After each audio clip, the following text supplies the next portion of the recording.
This channel does not promote any violent, harmful, or illegal activities. All content provided by this channel is meant for an educational purpose only.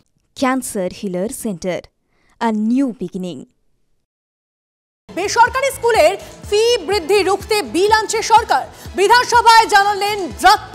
বেসরকারি স্কুলের ব্যয় বৃদ্ধি ইস্যুতে নতুন commission গঠন করা হবে। আর ঠিক কি জানানো হয়েছে সমস্ত নিয়ে কথা বলবো আমাদের প্রতিনিধি প্রদীপ্ত আমাদের সঙ্গে রয়েছেন। প্রদীপ্ত, দেখো ব্রাত্য বসু আজকে বেসরকারি স্কুল কেন্দ্রিক বিজেপি বিধায়কের এক প্রশ্নের জবাবে এটা স্পষ্ট করে দেন যে বেসরকারি বিদ্যালয়গুলিতে যেভাবে ফি বৃদ্ধি হচ্ছে তার পাশাপাশি অভিভাবকরা নানান অভিযোগ নানা সময় করেন, পড়ুয়াদের উপরে চাপ থেকে শুরু করে স্কুল বিল্ডিং এর যে বেহাল দশা, এই সমস্ত বিষয় নিয়ে রাজ্য সরকার একটা কমিশন তৈরি করছে এবং কমিশনের পাশাপাশি এই যে অনিয়মগুলোর অভিযোগ আসছে এইগুলো রোখার জন্য রাজ্য সরকারের তরফ থেকে একটা বিল আনা হবে, এটাও স্পষ্ট করে দিয়ে শিক্ষামন্ত্রী ব্রাত্য বসু। এবং তার বক্তব্য যে যেভাবে একের পর এক অভিযোগ আসছে তারা বিভিন্ন সময় খতিয়ে দেখেন কিন্তু সবকিছুর সমাধান করা যায় না, ফলে সেই জায়গা থেকে এই বিল আনার প্রয়োজনীয়তা রয়েছে এবং সেই কারণেই এই বিল আসবে, অন্তত তেমনটাই জানিয়েছেন শিক্ষামন্ত্রী ব্রাত্য বসু। বেশ, অনেক ধন্যবাদ প্রদীপ্ত তোমায়। এই মুহূর্তে যে ব্রেকিং নিউজের দিকে আমরা নজর রেখেছি, এতদিন পরে টনক নড়েছে কারণ বেসরকারি স্কুলের ফি বৃদ্ধি রুখতে বিল আনছে সরকার। বিধানসভায় জানালেন ব্রাত্য, বেসরকারি স্কুলের ব্যয় বৃদ্ধি ইস্যুতে নতুন কমিশন গঠন করা হবে। বিধানসভায় জানান শিক্ষামন্ত্রী। শিক্ষাবিদ দেবাশিস সরকার এই মুহূর্তে আমাদের সঙ্গে রয়েছেন। সরাসরি দেবাশিস বাবুর সঙ্গে কথা বলি। দেবাশিস বাবু, বেসরকারি স্কুলে লাগাম ছাড়া ফি, সেই ফি বৃদ্ধি রুখতে এবার অবশেষে বিল আনছে সরকার। বিধানসভায় ব্রাত্য বসু জানিয়েছেন, কতটা ভালো পদক্ষেপ?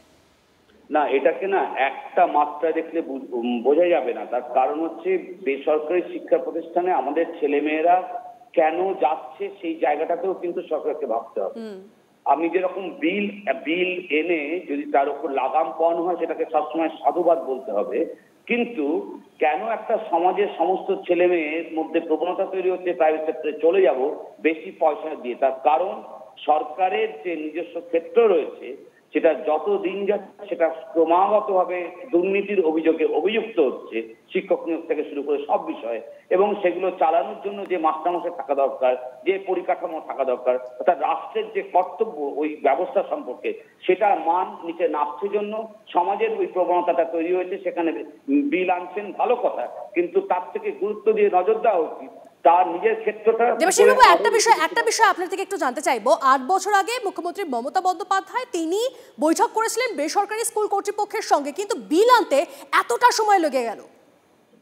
তার কারণ এই রাজ্যে শিক্ষা ক্ষেত্রে যে ক্ষেত্রে বিল চর্চা হচ্ছে সেই ক্ষেত্র গত 1 দশক ধরে যেভাবে ইডি, সিবিআই এবং সুপ্রিম কোর্ট, হাইকোর্টের মামলায় জর্জরিত, যে ক্ষেত্রেও প্রাথমিক শিক্ষক নিয়োগ থেকে মাননীয় উপাচার্য নিয়োগ পর্যন্ত সুপ্রিম কোর্ট, হাইকোর্ট এবং এই তদন্ত প্রক্রিয়ার মধ্যে রয়েছে, সেই ক্ষেত্রে কোনো স্থিরতা যে নেই এবং সেই ক্ষেত্রে দাঁড়িয়ে বেসরকারি ক্ষেত্রে বিল আনার ব্যাপারে যে উদ্যোগ সেটা নেওয়ার ক্ষেত্রে যে যথেষ্ট সমস্যা আছে সেটা সরকার যারা চালায় তারা নিশ্চয়ই বোঝেন, সেই জন্য তাদের এতটা সময় লাগছে। বেশ, অনেক ধন্যবাদ আমাদের সঙ্গে কথা বলার জন্য।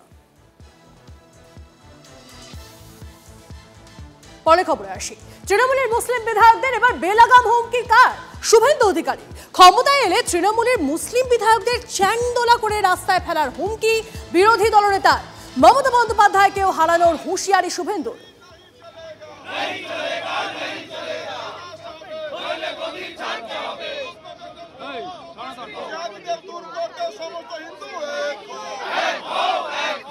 পড়া না, বেপরোয়া, অসাংবিধানিক, অধ্যত্ত এই কাজ কেজরিওয়াল করেছিল। বিজেন্দ্র গুপ্তা একা বিজেপির এমএলএ ছিলেন, বাইরে ফেলেছিলেন।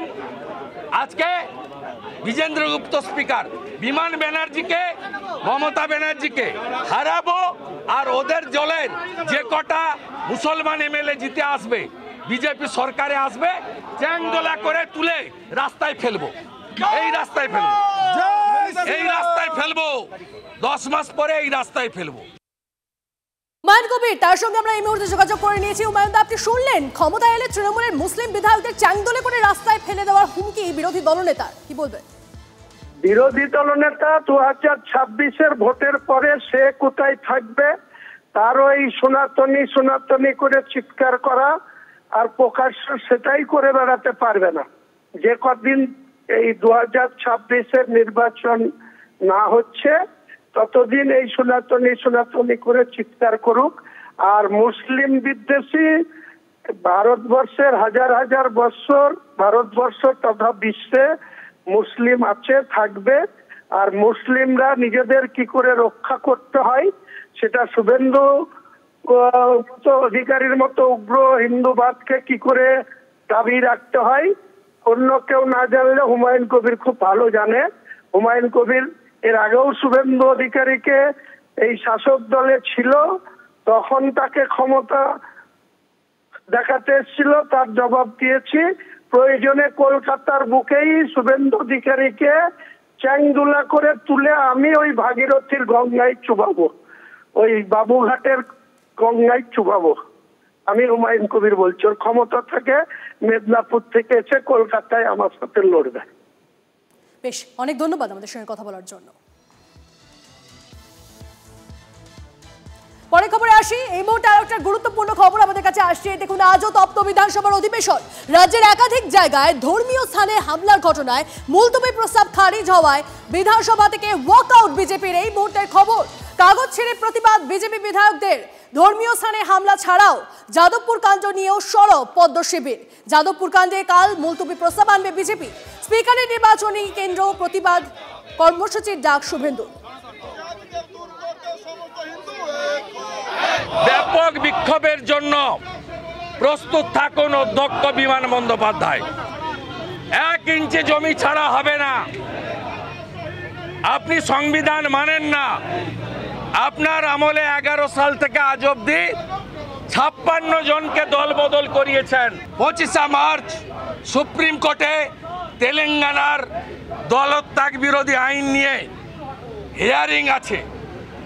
25শে মার্চের পরে বিমান ব্যানার্জিকেও সুপ্রিম কোর্টে নিয়ে যাব, শুধু তেলেঙ্গানার অর্ডারের জন্য অপেক্ষা করছি।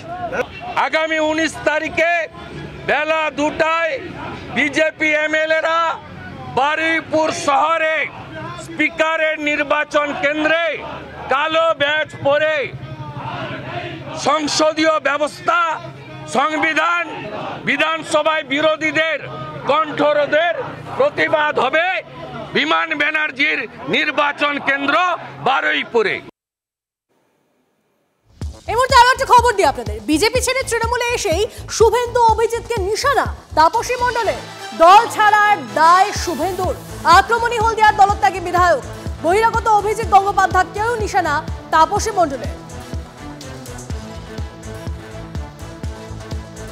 হলদিয়ার মানুষ আমাকে বিশ্বাস করে। আমি মনে করি হলদিয়ার মানুষ এখনও আমার এই কাজে তারা স্বতঃস্ফূর্তভাবে সমর্থন করবে আমাকে।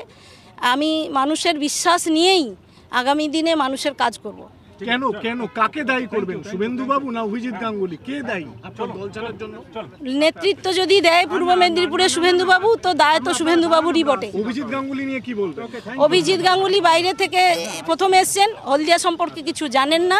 ওনাকে যা বলানো হচ্ছে উনি তাই বলছেন। ওনাকে সামনে রেখে, শিখণ্ডীর মতো ওনাকে সামনে রেখে প্রেক্ষান্তরে আমাদের অবমাননার কাজ চলছিল। আমরা সেটা শুভেন্দু বাবুর খাস তালুকে বিজেপি ছেড়ে তৃণমূলের টিকিটে দাঁড়িয়ে লড়াই করা 26-এ টাফ হবে না? হলদিয়াতে শুভেন্দুবাবু যখন তৃণমূলের একদম মধ্যগগনে ছিল, তৃণমূলের নেতা ছিলেন, তখনও হলদিয়াতে শুভেন্দুবাবু জিততে পারেননি। তাই শুভেন্দুবাবু হলদিয়ার মানুষকে চেনেন না, হলদিয়ার মানুষ মন বোঝে না, হলদিয়ার মানুষের মন পড়েন না।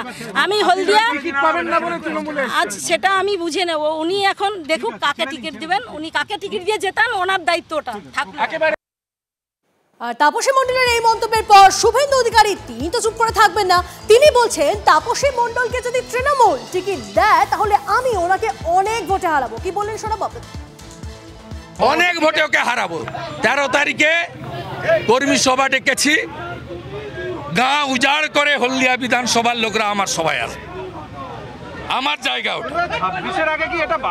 আমি ওকে কাউন্সিলরে হারিয়েছিলাম, আবার হারাবো ওকে। আমি কাউন্সিলরে হারিয়েছি 17 সালে। বিজেপি ছেড়ে তৃণমূলে হলদিয়ার বিধায়ক। বিস্ফোরক তৃণমূলের তমলুকের সাংসদ অভিজিৎ গঙ্গোপাধ্যায়। তাপসী মণ্ডল হলদিয়ায় দুর্নীতি করছিলেন। ধরে ফেলেছিলাম। সাংসদ কোটার টাকা থেকে আড়ালে কাটমানি খাওয়ার চেষ্টা করছিলেন। বিজেপিতে থাকা আর্থিকভাবে লাভজনক নয় বুঝেই চলে গেছেন। তবে দল বদলের আগে বিধায়ক পদ থেকে ইস্তফা দেওয়া উচিত ছিল। আক্রমণে তমলুকের বিজেপি সাংসদ অভিজিৎ গঙ্গোপাধ্যায়। একই সঙ্গে শুভেন্দু সুরে তাঁর মন্তব্য, এই ধরনের নেতাদের দলে নেওয়া ভুল হয়েছিল, কারণ এরকমটা করা মানে তো চোরকে বদলাতে চেয়ে চোরকেই দলে নিচ্ছি। শুভেন্দু অধিকারীর সুরে এই মন্তব্য অভিজিৎ গঙ্গোপাধ্যায়। হ্যাঁ, আমাকে রূঢ় ব্যবহার করতেই হয়েছিল, কারণ ওনারা যখন আমার কাছে এসেছিলেন একদল ওই এমপি ল্যাডের টাকা নিয়ে, ওনারা যা সব বলছিলেন সে কথাগুলো আমার পছন্দ হয়নি। ওখান থেকে একটা কাটমানি খাওয়ার একটা প্রসঙ্গ উঠে আসছিল আড়ালে আবডালে। তো আমি তখন তাদেরকে আমার চেম্বার থেকে চলে যেতে বলি।